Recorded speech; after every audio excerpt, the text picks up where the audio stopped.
presentation at a conference I attended in January of the National Council of Schools and Programs in Professional Psychology, which is basically administrators from all the PsyD programs nationwide, and she gave a very high-level, thorough overview of the current state and future trends in professional psychology to us at that conference. And that evening in the hotel dining room, a colleague and I spotted Katherine sitting alone at a table, just working on her her tablet.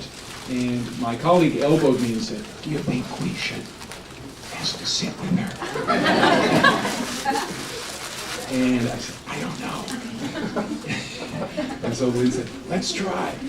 Okay, so we went over and Lynn said, "May we sit with you?" And Katherine said, "Of course, please do." And what followed really was a delightful conversation over a couple of hours, in the course of which she said, "David, your program's in DC. Can I come and talk to your students sometime? I love to talk to students." And I said, "Wonderful." I was really thrilled that she said that day, and we have followed up, and she's here today. So I want you to welcome Katherine Nordal, Executive Director of the APA Practice Director.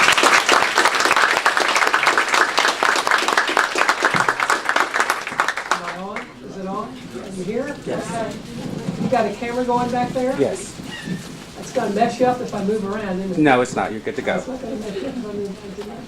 Okay. So I thought I'm really thrilled to be here. I love talking with students. You all are the future of our profession, so I know you're going to do us proud. And so I'm going to give you sort of a high level. I've got a PowerPoint thing, but I thought maybe what I'd do is start out and tell you a little bit about my story and how I ended up in psychology. My mother thought I'd have a really hard time figuring out what I wanted to be when I grew up. And I'm still not sure what I want to be when I grow up. I don't have much time left to figure that out, so I need to be thinking about that. I'm a psychologist, and I'm very happy and proud to be one. And really sort of got into psychology in really a circuitous sort of route. I was not a psychology major undergrad. How many of you were? Most of you majored in psychology as undergraduates?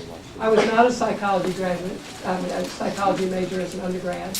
I was a biology major and a chemistry major. But that was after I flipped around a while. So when I was in high school, I thought that I might want to go into medicine. My mother was a dental hygienist, and I didn't want to be a dentist, but I thought, this medicine, this helping kinds of stuff would be pretty cool.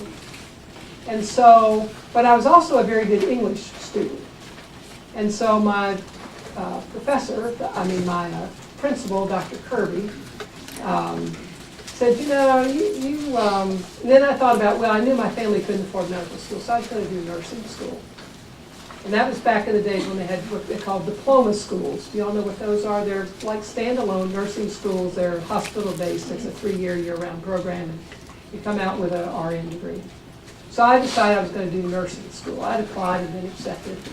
And then I get a request for a meeting with our principal, Dr. Fred Kirby, who said he really thought I was making a mistake, that I really didn't need to think about nursing. I really probably needed to go to a 4-year college and major in English, and I was in honors English, and my honors English teacher wanted me to major in English. And I really loved English and loved English literature.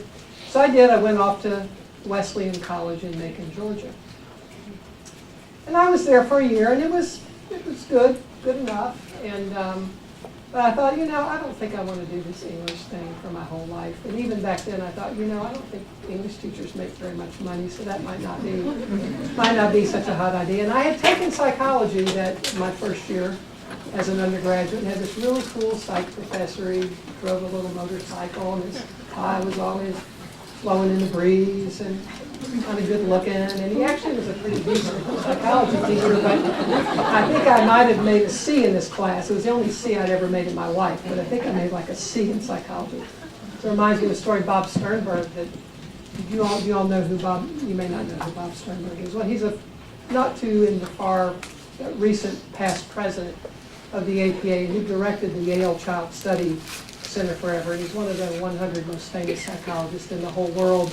And his parents were told when he was very young that the teachers thought he was mentally retarded. Well, they missed out on that one. But I was not feeling too bright after that C in psychology. I thought, God, a soft course like this, I can make a C. So I decided to go to nursing school. So I go off to nursing school in Atlanta. In case you can't tell, I have a little bit of an accent. So I go off to nursing school in Atlanta. It's a great school, Georgia Baptist Nursing School, very fine diploma school at the time. And I'm zipping on through that. And then I started getting, not complaints weren't the right word, but little notes from the nursing instructor like, you know, you really seem to care and have a lot more interest in sort of the science and not so much in basic nursing care. You know, and then finally I had a physician that was an anesthesiologist that took me aside one day and said, you know, you might want to think about medical school. I'm not so sure that you really belong in nursing school. So I thought about that, and I stupidly probably, because I could have made some more money to work my way through college, I decided to leave nursing school. So I left nursing school and went back home. I was the oldest of 5 children in a very middle-class working family. My mom was a dental hygienist. My dad was an enlisted man in the military. I was one of 5, and 4 more coming behind me. They were going to have to pay for school, and I thought, okay. So I moved home to finish college, and I worked my way through college by working nights in the hospital, which was all very interesting, and they didn't know what to do with me because I had more education than an LPN, and I didn't have as much education as an RN, and I didn't have any kind of a license, and I knew more than nurses' aides did. So a physician took an interest in me, and because he knew I was maybe interested in medical school, and put me in the cardiac intensive care unit. Well, that's a plush job unless it all goes to hell in a handbasket, and then it's a pretty tough night. But I worked nights in the CCU, and I could take my books and study and that sort of thing. So I wrapped up college in 2 years, and applied to medical school and got a conditional acceptance because I didn't take physics, which you had to have to go to medical school. And that was also back in the days when, I know nobody at Argosy ever said this to you, but that was back in the days when you go for an interview and the professor says, so tell me why we should admit a woman to medical school, because we know you're all just going to get married and want to have babies, and we will have wasted this I promise you, we will have wasted this medical education on you.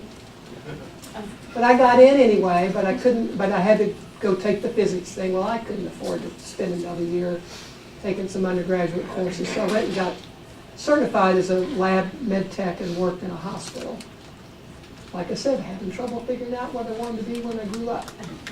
So I did that and moonlighted at a blood bank, drawing blood from people at night. Well, that was a pretty good job too. But somehow or another, I stumbled upon a volunteer opportunity in a methadone program for heroin addicts. Now, this was Columbus, Georgia, 1970. Gives you a little hint about my age, but we won't go there. Height of the Vietnam War, biggest military infantry base in the world, and people that came back from Vietnam came back through there. And there was a lot of heroin addiction in Vietnam vets, and then in the community. And I had a really great. So I went to work and I went there as a volunteer, and then they hired me. I'm not sure why, but they hired me. I did kind of case management and stuff, and got some good supervision from a psychiatrist who was a pretty neat, kind of a quirky little guy, wore a bow tie. I remember asking him about the bow tie one day, and he said, you know, I learned a long time ago you never wear a tie as a psychiatrist. He said, because your patients could strangle you to death. I always wanted to put on bow ties. So he wore it, but he was a pretty smart fella. And then they had another fellow, Ron Canamella was his name. He's deceased now, but he was a very well-trained psychodynamic clinical social worker who had been trained at Tulane. And he ran a family counseling aid. He was retired as chief of mental health from the Army Hospital, ran a family counseling center, and did a lot of the family and group work there. And so I sort of sat in some groups with him. And then just one thing led to another. I got hired by the agency. It was a public health agency, and decided to go to graduate school in psychology, and that's what I did. So I started at Georgia State and got my master's there, and went to the University of Mississippi, Hotty Toddy, Ole Miss, and finished there. Went into public sector mental health in Mississippi as a director of child and adolescent services at a community mental health center. Stayed there for about 3 years, and then stayed on as a consultant. I left when the fellow they had hired a clinical, they'd hired a guy that was a clinical director that got run out for a sexual, not having sex with any of the staff, but it was some salary discrimination issues against women, and they filed a class action suit against him, and they won. And hardly anybody wins EEO suits, but they did. And then the director then left, the administrative director, who was a clinical social worker. And they were recruiting for an executive director for mental health. And the word in the boardroom was, it'll be a cold day in hell before we ever have a woman as the director of this center. And so I was not considered, and I decided I'd go start my own clinic, and I did, and I did that for 28 years before I came to APA. So it's all to say, and now I have a pretty nice job. So all of that is to say is there are lots of ways to get where you want to go, and sometimes the road can look pretty bumpy. Sometimes it works out, and sometimes it doesn't. But I'm very happy with the way things turned out. It was not how I planned my life, and many of you may be here because it's not the way you planned your life out either. But I have faith in believing that things always turn out the way they were supposed to have turned out. And we always make the best decision we can make at the time, even though, in retrospect, we may think we made a bad decision, but you wouldn't be where you were if you hadn't made the decisions you made. So you just have to believe that you're on the right path and you're going exactly where you need to be going. And we need a lot of psychologists, let me tell you. This world is in trouble, and our society is in trouble, and you guys are the ones that are going to fix all of that. So I've done a few interesting things at APA, which has really been a lot of my involvement in my. Come on in, have a seat. Come on down. I don't think there are many seats in the back. You might have to sit up front. And then I made another decision, which was an interesting one. So I've been in practice for about 10 years, and I operated a group practice in Mississippi now. Operated a group practice in a rural and suburban area of Mississippi. And there was an opportunity. APA has a congressional fellowship program. And they were taking applications for fellows. And I thought, that sounds like something pretty interesting. I've always been kind of interested in policy. At that point, I'd been very involved in my state association. I was a student member of my state association, hint, hint, hint, and a student member of APA, hint, hint, hint. And then had been very active in my state association after I finished graduate school, and had been president and all that stuff. But there was an opportunity available for this congressional fellowship program. And I thought, it's really sort of a that's kind of way out there, and that isn't going to happen. And, well, it did happen. I actually got selected as one of the 3 fellows. I was the first practitioner fellow they'd had. Most of the fellows that APA had were people that came out of academia. Not that there's anything wrong with that. I mean, people who could take sabbaticals and that sort of thing. And so I managed to take a sabbatical from my clinic for a year, and I had other partners and stuff, so that wasn't so big of a problem. And I came to Washington, and I worked in the Congress for a year doing health policy. And that was a year that sort of had some interesting twists to it. That was Desert Shield, Desert Storm, 1990-91. So my congressman was Mike Espy, who was the first black elected from Mississippi since Reconstruction. Super, super duper guy. And in fact, he was my member of Congress, and I ended up in his office as a congressional fellow. And they had a situation where they had to send one of the staff, well, they didn't have to. They chose to send one of the staff members back home to the district because this person apparently wasn't quite cutting the mustard in the congressman's office in D.C. And so they said to me, the chief of staff came to me one day and he said, how do you feel about taking on military issues? Now, right, I'm doing education and health policy. How do you feel about taking on military issues just for a little while till we get someone else hired? I said, well, you know, my father and my stepfather were both career military. I grew up on the military base. Why not? Heck, I can handle the military stuff. Well, that was early in the fall of 1990. And then came the winter of 1991.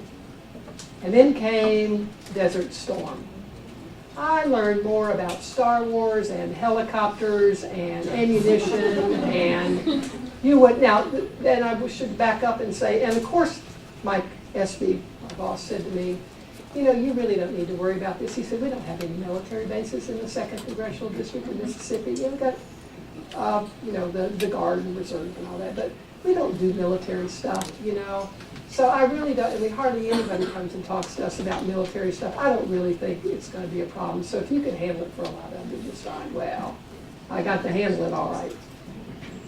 But one of the neatest things about handling those issues was that my congressman was from a family of funeral home owners, and he was adamantly opposed to the war. And I helped write his floor speech the night the Congress took the vote. And it was a, we're not going to war. Because he said to me, he said, I see too many bodies in body bags. He said, I cannot vote to send our young people to war. I said, okay, well, one of your jobs as a staffer is to help write speeches. And so I did, and he took me with him to the floor of the Congress when he gave his speech. And it was all in the Federal Register, and I thought, well, for somebody that's a psychologist, that's not doing military, you know, fun things happen. But it was a terrific, I'm saying that also to say, it was a terrific year, and I learned so much about policy at that point, and really got bitten with the advocacy and the policy bug, and really began to understand the difference that ordinary citizens can make and what happens in this country around policy. And I went back to Mississippi and back to my state association. I've been on the legislative committee, got more involved in the legislative committee, and then I got tapped to be on the committee at APA, and then I was on the council at APA, and ended up on the board of directors at APA, and then I was overseeing the governance group that oversees practice at APA when my predecessor left, and the rest is history. So I came to APA as a director of, executive director for professional practice in 2008, and have been here, and I'm still here. It's been a great ride so far.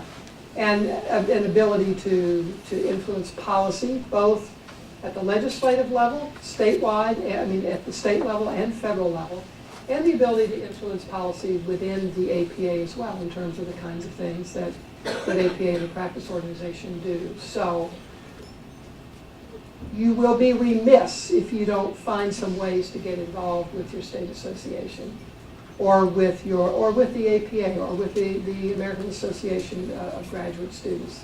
There are ways to get plugged in. Those are ways to stay involved in your profession and to help grow in your profession, and you will make professional contacts that will be with you, and friends that will be with you for a lifetime, no matter where you go after you finish your doctoral program and your internship and all of that stuff. So it's a big plug for why you need to really get involved at that level. It will really help you in your future as well in terms of knowing people and contacts about jobs and all that kind of stuff. I know you're not worried about jobs and that kind of stuff, but just kidding. So it's a plug for that. So that being said, let me get into the more formal part of what I want to talk to you about today. And it's somewhat detailed and somewhat at a higher level, but I'll talk about a couple of things. One, the healthcare environment, for those of you that are going to do healthcare, is very, very different than the day that I came out of graduate school. It's a whole different marketplace. And so I want to talk a little bit about how that has changed and what that's going to mean for those of you that end up in healthcare. But for those of you who may not end up in healthcare, so to speak, the other thing I want to say to you, and why I think it's really great that you've chosen psychology as the field that you want to be in, is that unlike I should say, other behavioral health professions, you will develop sets of skills as a psychologist that will allow you to do things and take you down paths that you never would have imagined you might have gone down. And I'll give you some examples from my own career. So I went into public sector mental health. That's what all of us did when I came out of graduate school. And the other thing was we had smaller programs. We had teaching and research assistantships and stipends.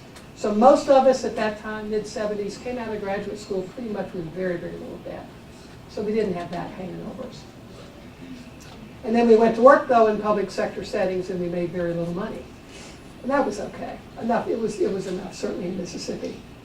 But after I left the mental health center, and while I was at the mental health center, I had gotten involved in some stuff with the school district and involved in the mental health association board and some of those sorts of things. But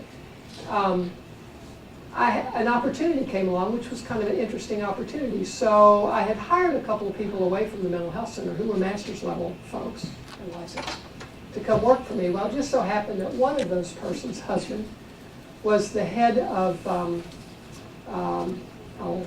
health technology, whatever they called it. But they were the folks in the nuclear power plants who were responsible for making sure that the environment was safe. They monitored environmental radiation and all that kind of stuff. Health radiation, well, anyway. So he was with a big company that provided that, and he said, he said to his wife, who came to me and said, Bob came home and he said, there's this really interesting opportunity. He said, the nuclear power plant, which did not yet have fuel on board, is getting ready to go hot.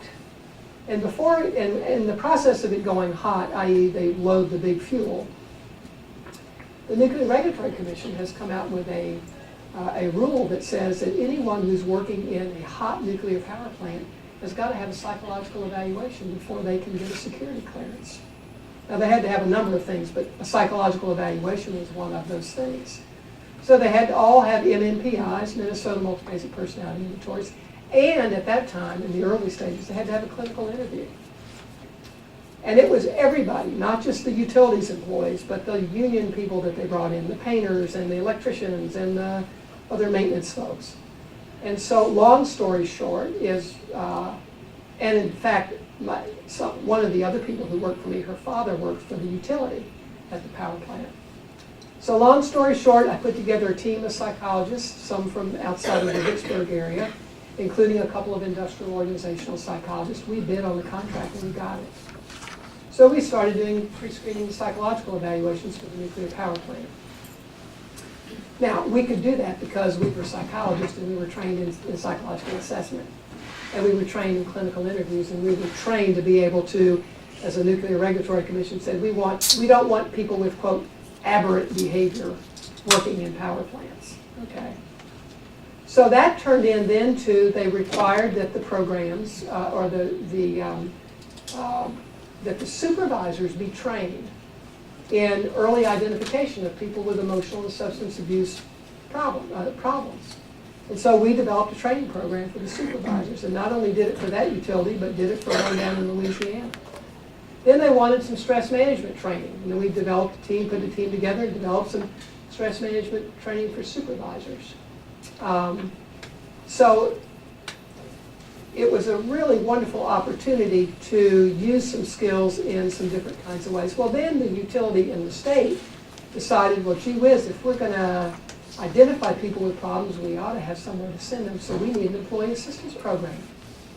So I put together an employee assistance program for the utility, for all, not just, they wanted it for all the utility, not just the nuclear part. So I put together an employee assistance network, only using psychologists from around the state, and administered the EAP for several years for the company. Well, that got us some jobs with some other industries that needed supervisory training or wanted to set up employee assistance programs. So that's just one example of how you can take some of those, quote, health or mental health skill sets that you learn as a psychologist and take those into another environment in an ethical, of course, kind of way to do some different kinds of things with that don't require you to be reimbursed by health care. Let me tell you what, that check that came in every month from the utility was really nice. Okay. So we meaning the clinic and I, we did pre-screening evaluations for our fire department, police department, sheriff's department, SWAT team. We did counseling if there was a bad incident, gun went off, some sort of an accident with any of the public safety personnel.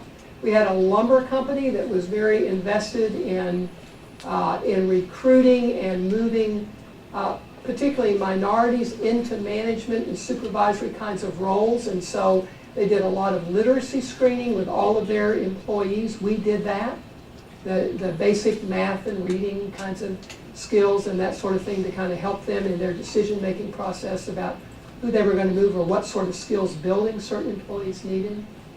I worked with the big, it was called the Waterways Experiment Station, but it's a huge, it's now called the Engineering Research and Development Corporation, big geophysical lab, an IT lab, they did an oceanography lab, etc.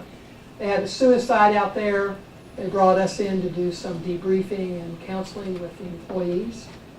I did a lot of consultation with some school districts. I supervised the school psychologists that were not licensed in 4 districts over in Louisiana for all their special ed services. Just lots of different stuff. I ended up being a due process hearing officer in special education. I was president of the Brain Injury Association when TBI, traumatic brain injury, became a special ed category. And then they needed somebody on the state special ed advisory committee to do something about brain injury in children. That was me. And so I was on the advisory committee, and then they were looking for what they called hearing officers. That's the person that gets to be the judge when the parents in the school district can't work out their disagreements, and somebody needs to make a decision about what is the most appropriate free and educational program for that student within that district. So they asked me if I wanted to go through the hearing officers training, which was great. I learned a lot about the legal stuff that way, because the hearing officer's role carried the weight of the federal courts, because the Individuals with Disabilities Education Act is federal law. So if a school district and a parent could not get something worked out, I was one of the hearing officers. Even though it was done on a rotational basis, ironically, I ended up with all of the emotional disturbance and behaviorally disordered complaints, But it was really great because I had the total authority of federal court. I had the ability to examine witnesses if I thought that lawyers didn't do a good enough job. I could subpoena all the records I wanted on the kids. The parents loved it because they thought, geez, this isn't a school personnel person doing this. This is somebody might actually understand what's wrong with my kid. But that was not a big pay kind of thing at all. But it was a great way to I did get compensated, but it was a great way to give back to the community and take my skills as a psychologist into the sort of legal regulatory arena of public education. I was a consultant for our child and adolescent and our adolescent and adult chemical dependency units at the hospital. I was on the hospital ethics committee, on the IRB committee for the hospital. So lots and lots and lots of ways to get involved. So I'm saying all that to say, and then the last 10 or 15 years of my practice, I did a lot of forensic work. So personal injury litigation work as an expert witness, or as retained by a law firm to help them cross-examine someone maybe who had done a psychological evaluation for the plaintiff or on the defense side. I did continuing legal education for attorneys on brain injury and personal injury litigation and how to appropriately utilize psychological testimony in those kinds of situations. And consulted, again, with lawyers on some different kinds of things. So all of that then is to say, and I'm sure there's some other stuff I've done because I've been around a while. I could not have done any of that stuff that I did with a master's degree. Now, if all I wanted to do was do counseling with people, then I'd go get a master's degree and I could get all kinds of jobs and sit and do counseling and therapy all day, every day. Psychotherapy and psychological interventions are a very, very important part of what we do in the healthcare system. But there are a lot of other people who do some of what we do in the healthcare system. And so we have to use our skills to do some other kinds of things as well, which I'll talk about some roles for psychologists in integrated care, for example. But don't think that as a psychologist that you are limited only to what you can do in a healthcare system, because there are so many other systems, whether it's juvenile justice, for example. There's so many, or the public mental health system, or there are lots and lots of places, or in business and industry for people who get into some consulting and industrial organizational kinds of stuff. There's lots of places you can take your skills as a psychologist. Nobody can ever take those skills away from you. So the education you're getting will be a very valuable, valuable education that may, again, as I said, may take you down some paths that you never would have thought would have come your way. And I got lucky with some things. They just sort of, oops, okay, I think I'm a woman-owned business. I think I'll see if I have a chance here. And it worked out with some of those things.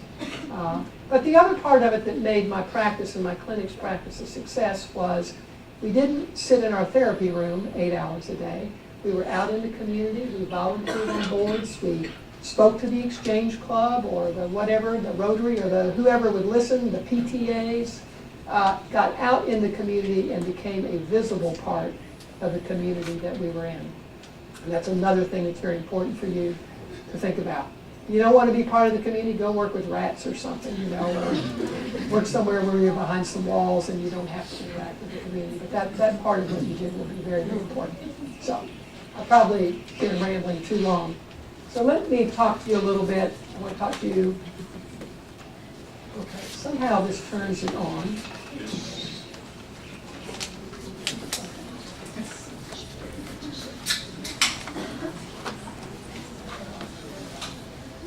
And I won't, is it warming up? Okay. There it comes. So do we, probably I'll stand out of the way so you all can see. Do we want to turn out, is there a way to dim these lights up front? Oh, that's really dim. Okay. Let me see if this is what moves it is. Okay. So, all of that aside, and now that you know all of the wonderful opportunities that are out there for you, besides healthcare, what I do want to talk to you about today is healthcare. And the reason that I want to talk to you today about healthcare is that psychology is a health profession. And for all of those other things that we can do and those health kinds of skills that we get, health and behavioral health skills that you get in graduate school, and you can take those in a lot of different places, and schools are another environment in which you can apply those skills as well. But I have said and will continue to say, if we as a discipline are not in healthcare, we will be nowhere. Because this is the big playing field. And psychology is a healthcare profession. Healthcare meaning, broadly speaking, behavioral health, which includes mental health and substance use disorders. So we are a healthcare profession. And in almost every one of those examples that I gave you, other stuff that I did, it was all because I had a foundation in healthcare and a foundation in mental health and substance use disorders. It wasn't because I just plucked up those skills from somewhere. I got them from my psychology training. So let's talk a little bit about healthcare. Now, healthcare reform is something that, I don't know, some of you have been in graduate school a little bit longer, probably had some discussions about this, but it's been an interesting journey for this country. We had to do something about healthcare. We had way too many people who were uninsured. We spend way more money per capita or per head on healthcare than any other country in the world. And our quality wasn't even as good as some of the even developing countries in the world around some basic kinds of mortality things like infant mortality, for example. We were spending a huge part of healthcare, a huge part of our gross domestic product, gross national product on healthcare, more than any other country. 17% we were spending on healthcare. The next country closest to us was Spain at about 9%. So we were spending lots and lots and lots of money on a healthcare system that was getting more and more and more expensive, with more and more and more health disparities and more people who had no access to healthcare. So it was really, from a social justice perspective, really an untenable kind of situation. And we also were we're living longer, so, but also with a lot of chronic illness. So that's not a good thing either, and that's why the system just kept getting more and more expensive. So in 2014, we were up to about $3 trillion a year in healthcare. A good half of all of our healthcare dollars are paid for by the federal government. Now I'm talking all health, not just mental health and substance abuse, but all health. When we look at mental health and substance use disorders, we're spending even more in the public sector on that, and we will continue. There will continue to be more funding in the public, and by public sector, I mean community mental health centers. They call them behavioral health centers now. FQ, federally qualified health centers, and other sorts of agencies, as well as we just pour all kinds of federal dollars, Medicare and Medicaid, into our private healthcare system as well, because that's, again, all health costs. Half of all of them are paid for by the federal government, Medicare and Medicaid, regardless of the setting in which those services are delivered. So we need to care about that. Healthcare is the biggest contributor to our national debt. If you take together Medicare and Medicaid, 23% of our national debt is healthcare, more than we spend on Social Security, more than we spend on defense. And then a lot of the healthcare demand really has been pushed down to the state level, and that was a real problem because our state budgets are hurting, and they're cutting all over the place as well. So we really had to do something about healthcare. If you look at some of the economics behind healthcare, this is another thing I would really encourage you all to do, and I hope that you have some publications around here or access. Health Affairs, for those of you who are faculty members here, is one of the best journals about health that you can get. It's not that expensive. It is the most up-to-date stuff that is available. They have gotten into a habit now of having monthly free briefings on whatever that month's issue of the Health Affairs is at the National Press Club on a monthly kind of basis. But it's the best place to get data about what's happening in healthcare in this country across all issues, whether it's electronic health records or telepsychology or diabetes or Medicaid or health spending, etc. It's a big health policy kind of thing. But as you can see, what the problem is that we spend almost 22% of all of our health dollars on only 1% of the population. And half of our population, we spend less than 3% of our healthcare dollars on. And part of that is because of the longevity issue, that we have more people living longer with more disease, which incidentally is also a huge opportunity for psychology to make a difference. And then if we look at, I never get these things right. If we look at the spending, again, now this is all healthcare, but if we look down here, you can see when we talk about the Medicare population, which is growing, by the way, that's the boomer generation, 10,000 people a day are going on Medicare. The rolls are swelling. 5% of those people, though, account for 43% of all the costs. And 25% of them account for 85% of all the costs. And again, because of the longevity, 50% of people who are of Medicare, who are covered by Medicare, have 5 or more chronic illnesses. So typically when you get a chronic illness, you don't tend to have just one. If you're obese, you're probably type 2 diabetic. You may also have cardiac disease, or you may have chronic obstructive pulmonary disease. And or the more physical disorders you have, the rate then of developing a comorbid depression or anxiety is just geometric. It's just off the charts. So more often than not, in this particular population, you see folks with comorbidity that includes a mental health diagnosis. And you can see similar kinds of issues in the Medicaid spending population. 25% of the population accounts for 66% of the cost, and over here, 25% in Medicare account for 85% of the cost. Now this to me has always been sobering, and it's not, I was going to say the picture's not getting any better. You look at mental health and substance abuse spending. As a result, or a percentage of all health spending in this country, you can see what has happened.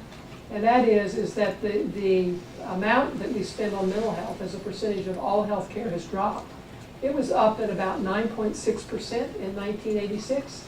And you can see it has come down, and it has steadily come down. And one of the big reasons for this was managed care. I don't know how many of you know about managed care. The managed care, which happened with some legislation back in the early 90s, not only brought the cost of health care down for mental health, it kept it down, and it's continued to flatten it. So not only did it not grow like other health care, it actually has dropped in terms of real dollars, in terms of what we spend on mental health. And you can see where that money goes.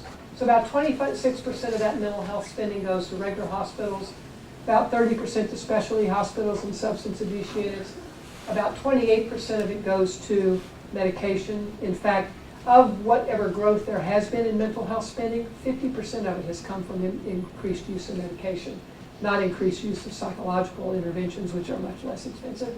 And only 16% of all of that spending goes actually to providers. And talking about the pressure on Medicaid, you can see what's happening here with Medicaid. It was a relatively low, about 17% probably, of the share of mental health spending in 1986. And you can see again, Medicaid is a state-based plan, and you can see what's happening. We expect that by 2020, more than a third, or more than 30%, probably about a third, of all mental health and substance use spending will be in Medicaid. Now, what does that say to me? That says that those expenditures are going to be in public sector programs, in community mental health centers, substance abuse treatment centers, that sort of thing. There's probably going to be a growing need for psychologists in public sector mental health, psychologists who do some specializing in substance abuse, and particularly in serious mental illness and serious emotional disturbance in children and adolescents. It's an area that we're not giving near enough attention to. So here, just real quickly, you can see, well, again, a different way of showing what's happening with the spending. You can see that we've used to do a lot of inpatient hospitalization, with the increase in psychotropics, particularly as they have become safer, much more shift to outpatient treatment, much less inpatient treatment focus, much less residential treatment. Used to have more of that. And you can see what's happened. We went from 7% of spending in 86 that we were on prescription drugs to, in 2005, 27% of all mental health dollars went for medications. And most of those medications were not written by psychiatrists. They were written in primary care environments, which is really the de facto mental health system. We'll talk about that in a minute. Let's skip that. So you can see what's happened with mental health spending. This is, so about 40% of it is private fund or private sector funding. Insurance, you can see, really only pays for about 26% of all mental health care in this country. Out-of-pocket expenses, what the patient pays, about 11%. And some other is money that comes from charitable organizations in the community that provide care. And then if you look, you can see here what's happening with public funding. More than 60%, remember I said it's about 49% for all health care. But if we look at mental health spending, which includes substance use, it's up around 60% currently, or even that is being funded out of public dollars, Medicare, Medicaid, other state and local money, that sort of thing. So the largest purchaser of health and substance use behavioral health services is the federal government, or is government, federal and state, county, local, and we can only expect that that will continue to grow. Now this is also very sobering, and we certainly need to do something about this, and that is if you look at this is back in 2009, I apologize that this isn't any more recent, but I want to tell you, if you go looking for federal statistics, you're not going to find any that are any more recent than about 4, 5, 6 years ago. You might find some projections, but not actual figures. So of all adults that needed mental health services in 2009, do you see that number, 49%? Half of all adults got a pill and nothing else. And most of that happened in the primary care environment. About a third of them got some combination of medication and prescription. So that means, and you can see here, only 13% were referred for outpatient psychotherapy or for any kind of psychological, non-medical intervention for their psychological problems. I think it really ought to be flipped for the most part. This ought to be who gets sent to psychotherapy first, or for psychological interventions first, but that's not the way the game is these days. And then you can look at where the spending goes by provider class. So about 6% of all the physician or the provider payments go to psychiatry. Interestingly, a little over 5% goes to non-psychiatric physicians. Those are the primary care docs, internists, family docs, pediatricians, city internists, family practice. This is the amount, about 5% of all of the spending goes to behavioral health providers, and this is us. So we get a very small percentage of that pie. And this is why we get a very small percentage of the pie, because look where we are in terms of the percentage of all of the behavioral health related providers. 37% of the field are master's level counselors. Most of the marriage and family therapists are master's level. Social workers are master's level. We have about 9% are psychiatrists, and about 16% are psychologists. So when I talked or said to you about the importance of being involved in your state association and your national associations, it's because we are small in numbers when we look at the whole big behavioral health field. And I can guarantee you, these guys here, they're not running around helping us out at all. You know, and the counselors and the social workers, they don't care if we get you business or not. So it's important for you to have a strong state association and a strong practice organization, because those are the groups that can really advocate for your needs as practitioners. And if we look at our APA practice organization members, and I'll explain the difference between the APA and the practice organization in a minute, we can look at where folks have been. So right now, most of our folks are still in independent solo practice, meaning an N of one. Don't have any fantasies about being an N of one and supporting your family very well. Unless you have a niche practice and are in high demand and have been around for a while. Group practices are doing better. I think they will continue to grow. They have a lot of advantage in the marketplace over N of one practices. And we're seeing a growth in institution-based practice. People that are going to work in big health centers as well as in other sorts of institutional practices. VA is the largest employer of psychologists in the country. Very good employer of psychologists. As the DOD is a pretty good-sized employer, and university counseling centers are a large employer as well. But for example, if you're looking at something like the Veterans Administration and the Department of Defense, which covers all of the military services, they require not only an APA accredited doctoral program, they require an APA accredited internship, or you will not be eligible to be hired in those systems. So that's another thing that you all need to be thinking about when it's time to go out on internship placement and that sort of thing. If you end up in an internship that's not APA accredited, you may be limiting your employment possibilities in the future. You just need to be aware of that, and I'm sure your faculty here can give you good advice about those sorts of dynamics in the marketplace. So, lots of challenges facing healthcare reform. Sorry for the divergence about mental health, but I wanted to just let you know what the mental health playing field looks like as well. Coverage, cost, and quality, all big issues. And so in 2010, we got, as it is pejoratively, I think, referred to, Obamacare. It doesn't sound like it's the Patient Protection and Affordable Care Act. And it took many, many, many years. Very little progress has been made in this country in healthcare reform over about a 100-year period. And interestingly, the only presidents that really had significant impact in these kinds of programs were Republicans. Reagan and Bush. Bush was the one that closed the donut hole in the prescriptive coverage of prescription medication for Medicare folks. But it took a long, long time, and there was a lot of fighting that went on. And the bill that we got is a compromise. It was, but it never would have passed if the healthcare, I call it the healthcare industrial complex. You've heard of the term the military industrial complex. Well, we have a healthcare industrial complex in this country as well. And had they not been at the table, this never would have happened. And it happened because the large healthcare players, particularly the insurance companies, were given a place in this program. It's called health insurance exchanges. So I'm going to pass over this somewhat, but there were the bill was not without some controversy and continues to be with some controversy, but I feel fairly confident in telling you that this healthcare reform thing is here to stay. There have been, I don't know how many congressional votes there have been to overturn it, a whole bunch, but it didn't happen. So it did a lot of good stuff. It again, preserved employer-based insurance. That kept the insurance companies at the table. It is reducing and designed to reduce the growth of healthcare costs. Lots more people are getting coverage and is improving quality.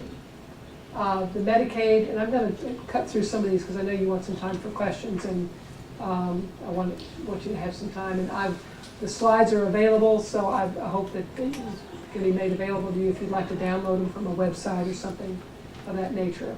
But it was great. We covered a lot more people under Medicaid by doing the Medicaid expansion. The health insurance exchange made insurance a lot more affordable for a lot more folks. And the good news, I think, for behavioral health is that the essential health benefits that were included with parity included mental health and substance use disorders. So folks no longer have to jump through some of the hoops that they used to have to jump through to get the behavioral health care that they need. And lots of good benefits for consumers. Got rid of, you can't just cut somebody off from their insurance. There are consumer assistance offices if people have problems. They can't jerk around with the insurance rates. They can't refuse to cover you because of a pre-existing condition. So lots of really, really good things that happen for consumers with healthcare reform. Now, what's going to happen though is that this healthcare reform, the way it's rolling out, is going to have some impact on the way, if you're going to be in healthcare, on the way that you are going to practice. One of the things that it's doing is it's going to change the delivery system design. So that our system used to be very fragmented. And the way that it is kind of the two main ways that the delivery system is going to be redesigned is because of shared electronic records, so that the patient will have an electronic health record like I have now with Kaiser. And anyone in the Kaiser system that, and again, depending on need to know, that needs to see my health information can go into that record and see it. So when I went to see the rheumatologist, for example, she'd already seen my health record. We didn't have to repeat everything. Or if she were going to prescribe something, she could go into my health record and see what my other medications are. And I can tell you from working in a rural area and working with a lot of elderly folks, one doctor didn't know what the other doctor was doing, and it led to lots of mistakes, lots of overprescribing, lots of complications for people in their health care. So the shared electronic records are one thing that is going to be a major, major difference. And that is the electronic infrastructure that's going to hold the system together and to reduce the fragmentation as well as errors and that sort of thing. There will be much more emphasis on evidence-based practice and the use of evidence-based protocols, not manualized treatment. But what I will say to you is that you better know what you're doing, and what you're doing better be backed up by the literature, and you better be familiar with the literature and what the effective psychological interventions are and which ones aren't. There will be much more emphasis on outcomes measurement.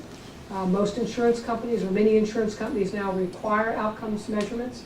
Medicare requires Medicare providers, including psychologists, to report on quality metrics on the patients that they see. You can choose not to report, but then they're going to ding your reimbursement. So there's a carrot out. They used to try carrots and give you a bonus, and now they've just got a stick, and it's called, if you don't report, ding, we're going to knock a little percentage off of your Medicare payment. And we're seeing more and more of that kind of thing happening in the industry. And we're going to have different sorts of care models. So right now, I don't recall exactly what the percentage is, but the majority of physician practices are no longer small practices. They're being bought up left and right by hospitals. And if they're not being bought up, the groups are coming together to form group practices, which put them in a much, much better position. And the same thing is true for psychologists, i.e. group practice models are going to be the most effective way to go in the future if you want to be in your own business. We won't get into what all is involved in that. There's a lot. So move away from fee-for-service. So there's going to be a move away from, I see you, I file your insurance, and the insurance pays me for that visit, The idea is moving to overall care for a patient population. So if someone is in a Medicare plan, for example, whatever the system is that takes care of that person, that accountable care organization, they will get a dollar amount per person per year to provide all of the services for that person within that system. So it won't be about individual docs or providers all submitting separate bills to the insurance company for everything that they did for the individual. So the payments are going to be global. And some of you may be familiar, we've used bundled payments for a long time. They were called DRGs in hospitals. You have a heart attack, you go in the hospital, you're a Medicare patient, the hospital gets a fixed daily rate for you or a fixed rate for that episode of care. And that's the kind of thing that's being moved to. Higher rates for primary care docs, and I'm going to skip some of this other stuff, but suffice it to say, the way that care will be delivered, which will be in teams, they could be virtual teams, but they will be team-based care. It will be integrated care, and it will be paid for differently than it is now. So we have seen over, again, in the time that I had been in practice or was in practice, declining reimbursement rates. In fact, the Medicare rates even, in terms of actual decrease has been in excess of 20% over the last couple of decades. And that's not just been for psychologists, that's been for all providers. The reimbursement rates from the private carriers with the managed behavioral health care carve-outs, they call them, where Aetna may have Magellan do all of their behavioral health care. Those provider rates have gone down over time. So the reimbursement rate on a fee-for-service basis, it isn't going up any time in your lifetime, I can guarantee you that. Which is why the system needs to be redesigned. But there's the increased cost of doing business. There's certainly been, if you'll recall back the slide about we're 16% of the behavioral health care marketplace, and that marketplace continues to grow. Lots of regulatory demands, really too much for a one-person office to even try to keep up with anymore. We still have a few people in my age cohort that are faxing in their insurance forms. Well, that's not going to happen for much longer. And as an individual provider, you have no negotiation leverage with an insurance company, certainly not with Medicare. And healthcare costs just keep growing up. So there will be new system models, patient-centered medical homes, which are just smaller than ACOs, but team-based care. ACOs, which are like patient-centered medical homes, plus a hospital, plus a lab, plus other people in the medical neighborhood. There will be a need for new skills and training models for integrated interprofessional team-based care. If you are going to play in the healthcare sandbox, you are going to need to be learning this kind of stuff.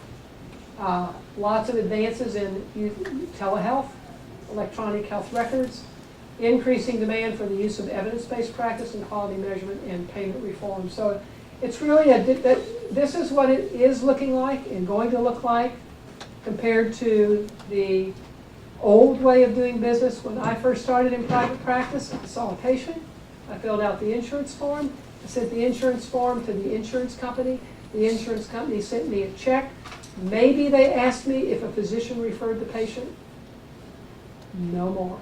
Those days are long gone. Not that that's not a good thing, but those days are long gone because I think the care will be better. But we as a field are having to deal with how we're going to transition training models and how we're going to train you all to be able to have good practices wherever you may choose for that to be in this new kind of environment. So we have a Center for Psychology and Health at APA. It's a virtual center. We established this 2 years ago. Dr. Norman Anderson is our CEO and director of that center. We have an Office of Healthcare Financing that deals with healthcare financing issues. We hired Doug Tynan last year as the Director of Integrated Care. Doug came to us from Nemours Health System in Delaware. He's a pediatric psychologist by primary care type psychologist by training. And then we have all these other parts, and this is our practice part over here. I'm part of this health leadership team, which is made up of the Dr. Tynan and Dr. Garrison and Dr. Phelps and Dr. Anderson and myself, and then some of the other executive directors from education and practice, in science and public interest. So what is integrated care? It is the care that results from a practice team of primary care and behavioral health clinicians working together using a systematic and cost-effective approach to provide patient-centered care for a defined population. It may address mental health, substance abuse, health behaviors, including the health behaviors related to chronic medical illness, outside of mental health issues, life stressors and crises, stress-related physical symptoms, ineffective patterns of healthcare utilizations. And that's what integrated care is, and that is a model that is being supported by APA and being supported by our education director. Why the focus on integrated care? Well, there's a whole bunch of reasons. Primarily, you can't cut off the head and send it over there. And even when you try to do that, a lot of times the head doesn't want to go over there to that mental health provider because of stigma. So you can't focus just on one aspect of health and provide good total care for an individual. We also know that behavioral factors are the leading causes of chronic illness and mortality. What do you guess is if we talk about outcome of a patient, whatever the patient's disorder is, what percent of the, or variance of the outcome of that is attributed to the care that the patient receives from the provider? How much of an impact does the actual medical care have on the outcome of the disorder? What percent would you guess?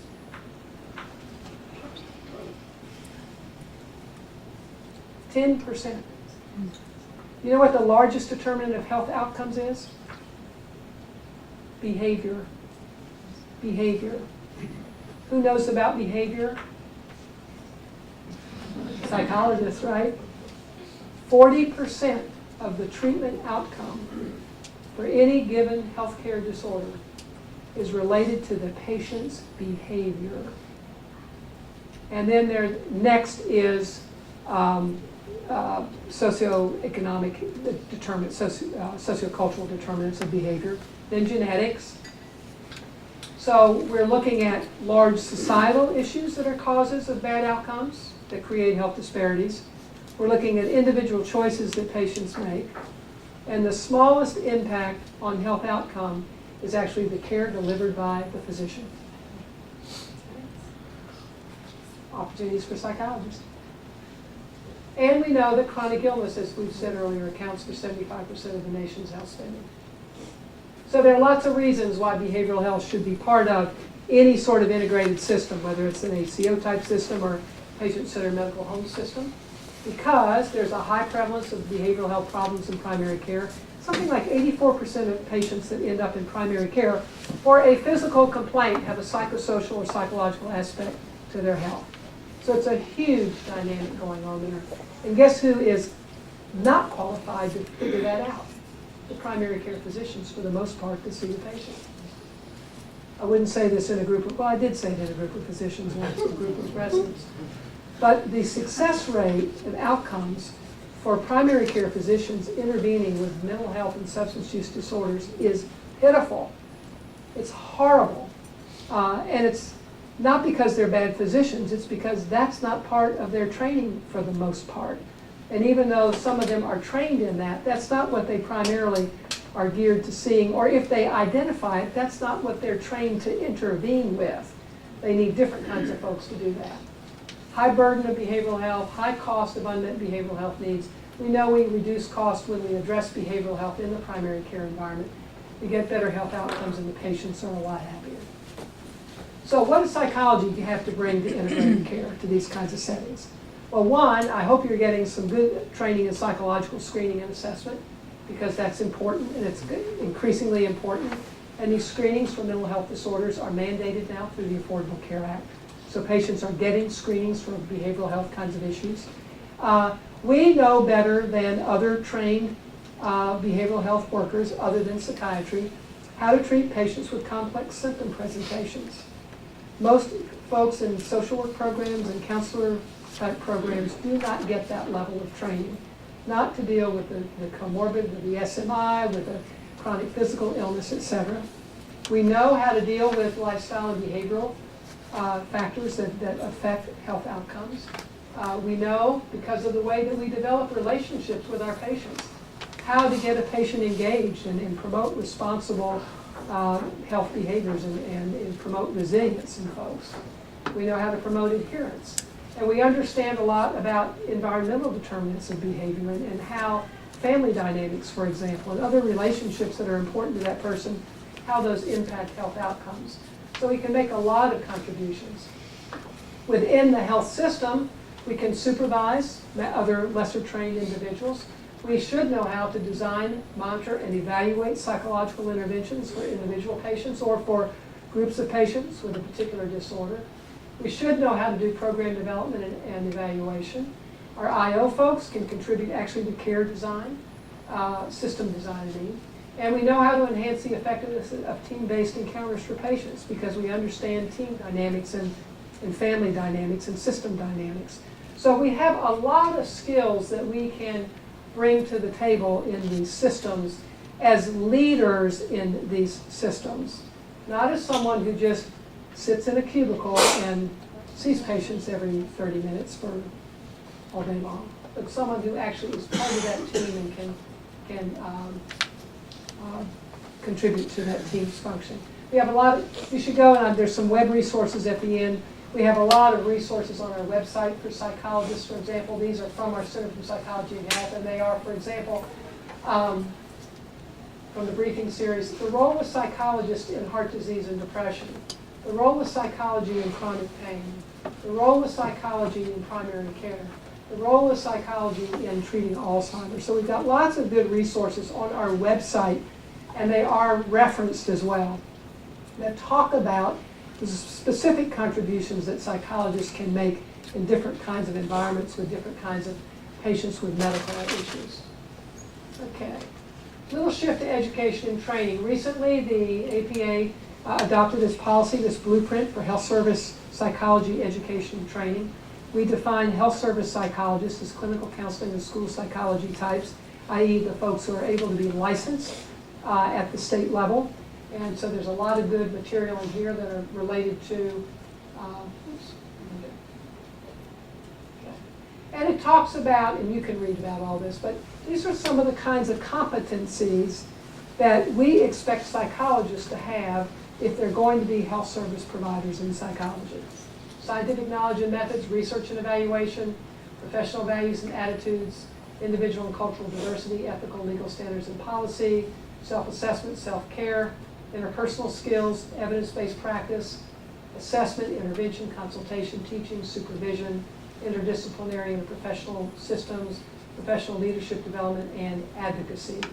So that's a pretty tall bill, so all you who are on faculty need to get out that blueprint if you haven't read it already. But this is sort of an outline of what our education directorate believes are the skill sets that our psychologists are going to need to be successful in the healthcare system of the future. There's a really good special issue on primary care and psychology in last summer that talks a lot about the practice competencies for those who work in primary care. So for those of you who are interested in primary care or who may be doing a practicum in a primary care kind of setting, this would be really good reading material for you. We also, in our education directorate, they advocate very heavily for GPE. Are any of you GPE recipients by any chance, graduate professional education? I believe the programs have to meet certain criteria to be able to get GPE funding for students. And it includes some things like serving in underserved areas or with underserved populations, et cetera. Geriatrics is one of the areas. These are all of the states that actually receive or these are states that have programs that receive GPE funding. And then we have that's on the APA side, this all gets very confusing. So we also have a practice organization in APA, which I run. And this is a separate organization from APA, but a companion organization to the APA. And this is the organization that works on behalf of the professional and economic interests of psychologists.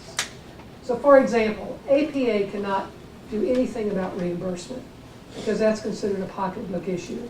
So any issues related to reimbursement, we do in the practice organization, for example. So we are dedicated to the professional and economic interest of practicing psychologists regardless of their practice setting. And the members of the practice organization are those people who pay the annual practice assessment. And students are eligible to join, I think, for $20 a year. But here gives you a little bit of a difference. So we are a 501c6 organization. APA, which is a fantastic organization, is a huge organization with a $120-some-odd million annual budget that addresses science and public interest and ethics and practice issues on the C3 side of the house, like clinical practice guidelines and sorts of things, public education. And our education director and accreditation are all on the C3 side. But the C6 allows, and all of the that APA does has to be in the public interest. It has to be for the benefit of society, not for the benefit of the psychologist. So we as psychologists have different sets of needs. I want APA to do all that social justice stuff because that's really important, good stuff. I want them working on health disparities. I want them working on LGBT issues. I want them working on children and issues affecting moms and children, et cetera, HIV/AIDS. I want them doing all of that. But by golly, when my reimbursement rates are plummeting, or somebody's doing something at the state level to screw over my licensing law, I want the APA-APO to come to my defense because the APA can't. So we can do unrestricted lobbying, which is a good thing because APA is limited in the amount of lobbying it does. And we can also do political action. So we are the ones that give money to the members of Congress that are champions for our issues. And we do that through our practice organization PAC. And we work a lot on things that are barriers for practitioners. So for example, we're working on developing alternative practice models for people who want to own their own business and be able to, for example, contract with patient-centered medical homes to provide the behavioral health care in that primary care practice, or to contract with an accountable care organization to be the specialty mental health and substance use provider for that particular population that group covers. And part of that is at the state level having to overturn laws that keep us from being able to be in corporations with physicians or other healthcare providers, for example. Medicare is another issue we look at. This physician quality reporting system, which is the Medicare program that I talked to you about that dings you if you don't report quality metrics. We work on health IT issues, electronic records, Medicaid, and mental health parity. So we're doing a lot in regard to alternative practice models. We've done a lot about that at our state leadership conference. Any of you in here been to state leadership conference? Any of you? Okay, some of you need to get on there and go as a student or as an early career person. And we are having a regional conference in May in New York City on integrated care in collaboration with New York, Connecticut, Pennsylvania, and the New Jersey Psychological Associations. But we do a lot of work in regard to alternative practice models. I'm going to skip this. Legislative advocacy is a big thing for us. So when you hear about practice advocacy at APA, it's not really at APA, it's at the APA Practice Organization. So Medicare has been a big issue for us. Certainly fixing the Medicare payment formula, which is not good for primary care or providers who do a lot of their work values in their head. It's not in a big piece of equipment because we don't have much practice expense, so we get dinged for that and get lower reimbursement rates. We are working on the physician definition bill, having psychologists added to that. It does not mean we'll be physicians, and I'll get to that in a minute. Getting psychologists added to the HITECH Act because when they set up the incentives to get practitioners to adopt electronic health records, we were left out, but only physicians were included. And then also on mental health care system reform and funding. We're working in a Republican-controlled Congress, and it is a tough place to get anything done for behavioral health. I was going to say we do believe that this is past March 31st. From my government relations director this morning, we have every reason to believe that the sustainable growth rate, which was going to cut our fees by something like 24% as of April the 1st, that we believe that the House has already repealed it. We believe that the Senate is going to do so. And what that means is we don't have an increasingly larger and larger threat of having our provider fees, all the Medicare providers, having the provider fees cut every year because the Congress keeps kicking the can down the road. So we expect that when they're back in session, that the Senate will repeal the sustainable growth rate next week, keeping my fingers crossed. And again, back to some of the economics, you can see Medicare spending projections. This was in '95. Here we are in 2014. And look at what they are projecting is going to happen with Medicare spending. And again, what did I say? 10,000 boomers are going on the Medicare rolls every day. So we're looking at some big, and that's not sustainable, which is why we've got to have different financing models. We'll be bankrupt as a country at that rate of growth if it's paid for the way it's paid for now. So it's $550 billion today. We expect that it's going to almost double by 2020. I talked about this a little bit. We think it's going to be repealed. So the physician definition, quick story on that. In APA's, in retrospect, lack of wisdom in 1965, when LBJ, when Lyndon Baines Johnson, for those of you who weren't born in 65, when LBJ the government created the Medicare program, which was to be a safety net program for the elderly, because they realized that, the elderly folks had limited resources, and so Social Security and Medicare and all that were set up. And psychology, APA, was approached apparently and said, psychologists in Medicare, why would we want to do that? Well, I'm here to tell you in 1989, when I was on the council at APA, we had a big $100 in 100 days kind of campaign, or whatever the name of it was, something similar to that. And within 1 year, we got psychologists included in Medicare as providers, 1990, 89, 90. So that took us, what, 25 years, from 65 again? What happened is, after Medicare was created in 1965, within 7 years, these are the other groups that were added to the physician definition. Well, now we know dentists and podiatrists, optometrists, and chiropractors are not MD physicians, right? So, but they were added. And not to make them physicians, but so that certain Medicare regulations would apply to them as well. So currently, we are the only doctorally trained healthcare profession that's licensed for independent practice that's not included in the physician definition.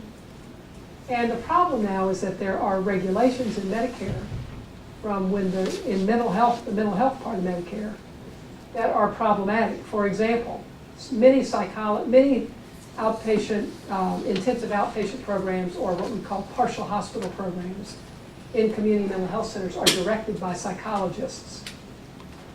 But the psychologist can't sign off on the treatment plan. It has to be done by a physician. Old, archaic rules. So there are Medicare rules that really limit psychologists' scope of practice below what their scope says it is that they can do in their state. So anyway, we are trying to get that changed, and as you can imagine, that's been difficult. And there are several places where we really believe it will provide more access and actually help lower some healthcare costs if this happens. So I'll get on that.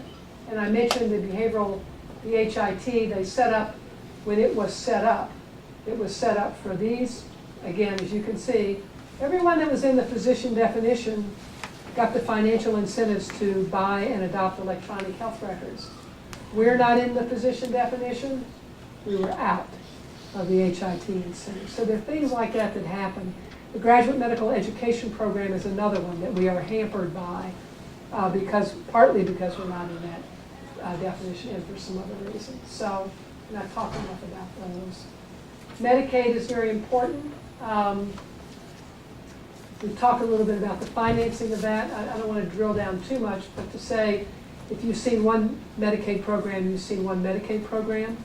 Even though Medicaid is funded at least at a 50% level in every state by the feds and up to 80-some% in some other states, the states have total authority over their Medicaid program. Who the providers will be, won't be, what services they will cover, won't cover. And we have really been disadvantaged. There are 16 states that bar psychologists completely from participation in Medicaid. And in most other states, You might be able to do testing, but you can't do psychotherapy or psychological interventions. You might be able to see kids with physician referral, but you can't see adults. So the restrictions are all over the place. And we are working very hard in the practice organization, working in collaboration with our state associations to get those regulations overturned wherever we can. I'm not going to go into health and behavior codes, but to say that they are codes that psychologists can use. These are the codes actually though that allow you to bill in integrated care settings because they do not require a mental health diagnosis. So let's say you're working in an integrated care setting and in a primary care practice. And the doc comes along and says to you, look, I need for you to see this diabetic patient. Can't get their A1C under control and they're not following their diet, they're not taking their insulin as prescribed. We need a little behavioral intervention here for better adherence. Well, you could see that patient, you could use diabetes as their diagnosis, and then you bill under this health and behavior code. And they can be billed in 15-minute increments, so you can use them for very short visits. You can bill multiple ones, and there's an assessment code as well as intervention code. So those are codes that were actually created by APA 15 years ago. Got the American Medical Association to approve those as codes, and they do allow for us to do behavioral kinds of stuff with folks with medical problems and no mental health diagnosis and bill actually under their mental health diagnosis. Under their behavioral health. So these are we supposed to leave at 2:15? Okay. I'm going to try to wrap up. So these are some of the things that we handle in the practice organization. We get thousands of calls a year from our members, from everything from ethics, oh my God, I've got a patient that's threatening suicide, what do I do? Or I think my patient said they're going to harm someone, what do I do? To, oops, somebody has sent me a subpoena for records, what do I do? So those are some just services that we offer to our members at certainly at no additional cost. I'm going to go past that.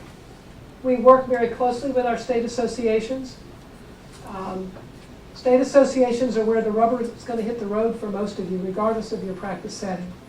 Your state licensing laws are what control what you're allowed to do and not do in your practice, whether you're in a hospital, a counseling center, the VA, in a federally qualified health center, a community mental health center, or whether you hang out a shingle and open your own office.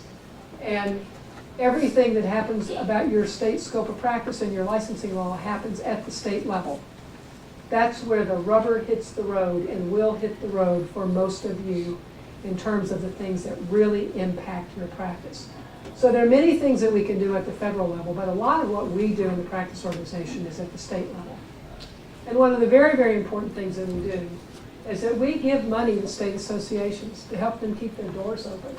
We have 26 state associations that are very small, that could never even have an office or even a part-time director or director of professional affairs if they didn't have money from us to help them keep a staff in place. So we give about $250,000 every year to these 26 state associations to help them finance their operations at the local level. In addition to that, in 2015, we gave another $185,000 to state associations for legislative grants to help them hire lobbyists. It might be to get Medicare, a Medicaid reimbursement for students. It might be for something else related to supporting students. It might be because the behavior analysts want to practice psychotherapy. In Alabama, just to show you how basic it can get, 2 years ago, the Alabama Psychological Association, thinking they were doing a good thing to help the public, because that's what state boards do, is to protect the public against psychologists that are not behaving appropriately.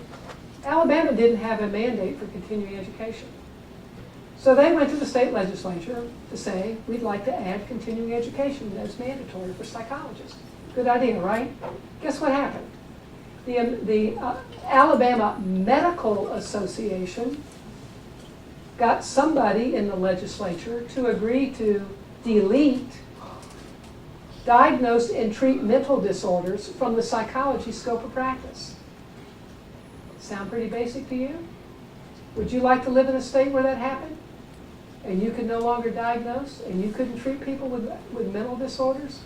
I don't think you'd be very happy about that. Needless to say, we sent some money down there for them to hire the best damn lobbyists they could find to make sure that that medical part of that bill got killed, and it did. But, so those are the kinds of things that a lot of our members don't even appreciate, why it's so important to be involved at that state level. We have some state associations that have very, very active legislative committees that literally, in Texas, for example, during the entire legislative session, they sit down and look at every piece of legislation that's introduced in their state house that might impact psychological practice, and then determine how to support it, not support it, fight it, that sort of thing. So things happen at the state level that, and I like to think of it this way, so you guys are, most of you should be, familiar with Maslow's hierarchy of needs, right? What's at the bottom? It's sort of like basic security, like food, shelter, and basic security. Your license is your basic security to practice as a psychologist. So to the extent that our profession and discipline needs somebody to look out after them, that's what your state associations do, and that's what they are better able to do, because we in the practice organization give that money to states to help them do what they need to do to, one, protect your backside, and to enhance your scope of practice if that's an appropriate kind of thing, or improve your ability to practice, like under Medicaid, which is a state-run program. So here are just some examples. So in 2014, the behavior analyst in Florida tried to introduce legislation that said, you know what, psychologists can't do applied behavior analysis unless they are certified by the Board Certification for Behavior Analyst Board. Ridiculous. In Illinois, they passed a prescriptive law to allow psychologists with appropriate training to prescribe. In Louisiana, there was some issue about psychologists weren't going to be able to diagnose ADHD in school settings anymore. In North Carolina, I'm telling you, you would not believe what shows up during the legislative sessions at the state level. In North Carolina, ensure the maintenance of an independent psychology board and parity in autism insurance coverage. So some of the early autism insurance mandate bills said only board certified behavior analysts could treat people on the spectrum. That's not very friendly to psychology. And in some states, there is a real move now to have what they call these omnibus boards for behavioral health. So that it may be one big board under the State Board of Health, and you may or may not have any psychologists on it. So we wanted to make sure that our profession continues to be regulated by psychology and not by others. So we do a lot of work at the state level. Again, this stuff will be available to you. And these are all, except for the unshaded ones, these are all of the states to which I have been since the middle of 2011, and or some of my staff, but mostly me, for healthcare reform summits, having these kinds of talks, but maybe in a little more detail. So we also spend a good bit of time and energy providing support to state psychological associations. We have our big state leadership conference every year. We have an ICD app that's a crosswalk, not a crosswalk, but to help people determine what ICD codes to use in diagnosis, because that's what you're required to use by the insurance company. And we started a new registry to help psychologists do accurate reporting if they are Medicare providers. Lots of good stuff on our website. If you are a practice organization member, you get a newsletter every 2 weeks from us, and you get 3 or 4 issues of Good Practice magazine, which is a super one. If you've got faculty up here that are practice organization members, and they all should be, they should bring their Good Practice magazines here to the department. Our practice update, which is our every 2 weeks thing, comes out. It has a responsive web design now, so I can even read it on my iPhone without a magnifying glass, which is great. So these are some of the things that we do in the practice organization, both at the federal level and with private companies, challenge rate cuts. We have been involved in some suits against managed care companies for some of their abuses.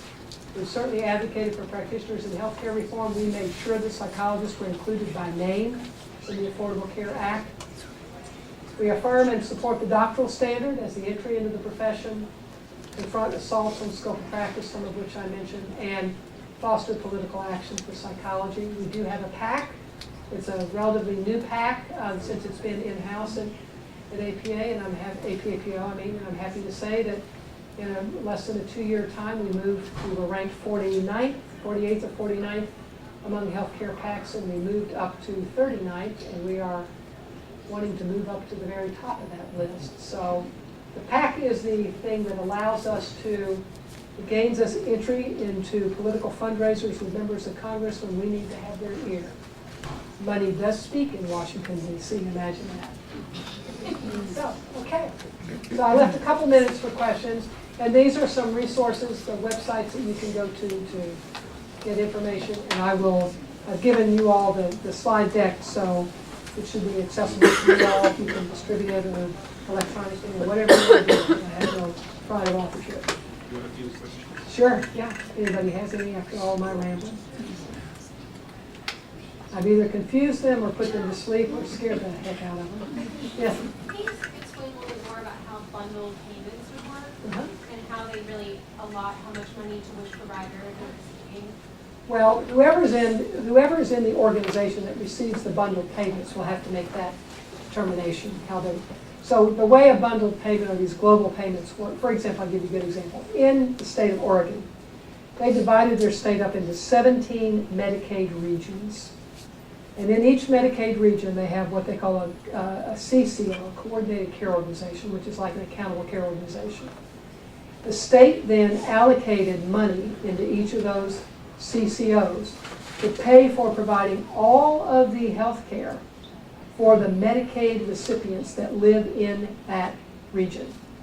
Now, in Oregon's case, they hired psychologists in their CCOs as their behavioral health consultants. Now, they also hired some LPCs and they hired some clinical social workers to do more of the basic counseling stuff. But what they did with their behavioral health consultants, who were the psychologists, many of whom had come out of a primary care postdoc program, and they're paying good money. I'm talking low 6 figures, full benefits, right out of your postdoc, okay? But they were assigned the more difficult patients, the frequent flyers, as one of my colleagues refers to them. But that CCO would get the money. The providers in the CCO are all salaried. And so whoever the financial gurus are within the CCO figures out based on work value units how the money is going to go. And that's the way the VA does it. Everybody in the VA, basically the VA gets bundled payments. They get a lump sum of money from the government per facility or per service. And so the way they figure out, well, how many psychologists do I need? Well, they look at what the demand is in the system. They look at, based on the codes, well, how many sessions of prolonged exposure do I need on an annual basis? How many of this, that, and the other? They take those work units, they equate those to FTEs, and that's what helps them decide how many people they're going to hire. So that's the way they would do it in those big organizations. They would have to decide what are all the services we have to provide, what amount of money are we going to have to provide that, and where do I best farm that? What kinds of people do I need to hire? Because they wouldn't be paying you on a fee-for-service basis in a system like that. They would be paying you a fixed amount of money. Now, I might have a big group practice, and one of those regions may say, you know what, kind of a small region geographically, we want to contract with the Nordal clinic to provide all the behavioral health services for this population. In which case, I would negotiate with them and they with me. This is the pot of money we're going to give you to take care of the behavioral health care for this population. So you're going to need to have a group practice, and you're going to need to have somebody in that practice that understands healthcare financing and understands money, that knows how to negotiate for that practice with a bundle of money that you're going to need to provide that care. And so it'll be pretty sophisticated health economics that people will need to understand to know how to negotiate in those kinds of settings. Group practices are going to be a great model, particularly group practices that are multidisciplinary. Barry Anton, who's your current president of APA, has a multi-specialty group practice in Washington State that state has no prohibition against different professionals incorporating. So Barry and a psychiatrist own the practice. And they have 3 or 4 other psychiatrists, and I don't know how many, 20 some odd practitioners. They've hired a nurse practitioner because they can't get enough psychiatric time. It's a largely child and adolescent based deal. And in a state where many of the insurance companies had said, we're not adding any new providers until they've been out of school at least 5 years or whatever, the insurance companies would rather deal with big group practices because a group practice has one tax ID number. So if I have a big practice and I have prescribers on board, and I have a physician on board, and I can provide testing, I can provide marriage and family therapy, I can provide individual psychotherapy, etc. I can treat people, the behavioral parts of chronic illness. They are now what the insurance companies are doing, they're saying, you know what, anybody that comes in you can have, anybody that's in your practice is automatically credentialed and in our provider pool. Because we're only dealing with one tax ID number. They don't want to deal with 25 different providers in one community. That's 25 sets of paperwork that big insurance company has to do.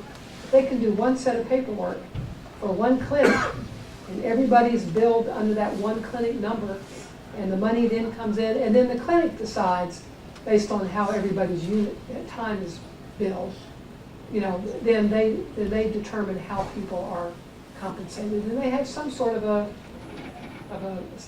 they're not on salary, they have some sort of a percentage arrangement or something that's legal, but some sort of an arrangement where the provider makes what they make and they pay into a percentage of overhead based on whatever their part of the practice is like. It works out very nicely, and it's a good way for early career people probably to get into a quote private practice if they want to in an easy kind of way and not be excluded from some of the insurance panels. And plus you've got all of the resources right there for you. The secretary, the billing, the office space, the copier, the phones, the computer programming for the psych testing, whatever, the testing kits, nothing you have to run out and buy to set up a practice. It's a turnkey operation. Yeah. So wait, about this package organization, you were saying the part of physicians was kind of enthusiastic about having psychologists join the practice as psychologists? We do, well, I don't know how to, well, for one, physicians know they're going to have to do something because if they want to get certified in primary care as a patient-centered medical home, they have to provide behavioral health services. So they're either going to do it by bringing someone into the practice, or they're going to do it by contracting with someone to do that. We've got some pretty good relations with the American Academy of Pediatrics and the American College of Physicians now, and some other groups that we're working to build stronger ties with. And a lot of the primary care docs get it. And many family practice docs have been trained by psychologists. So they want psychologists in their practice. For them, the challenge right now is figuring out how can I afford to do that. So they're just as scared and unsure about how this new system modeling and practice modeling and payment modeling is going to go too, which is why a lot of them now are in big hospital systems. I have a colleague in North Carolina that was offered some ownership or partnership or whatever, turned that down for a number of reasons,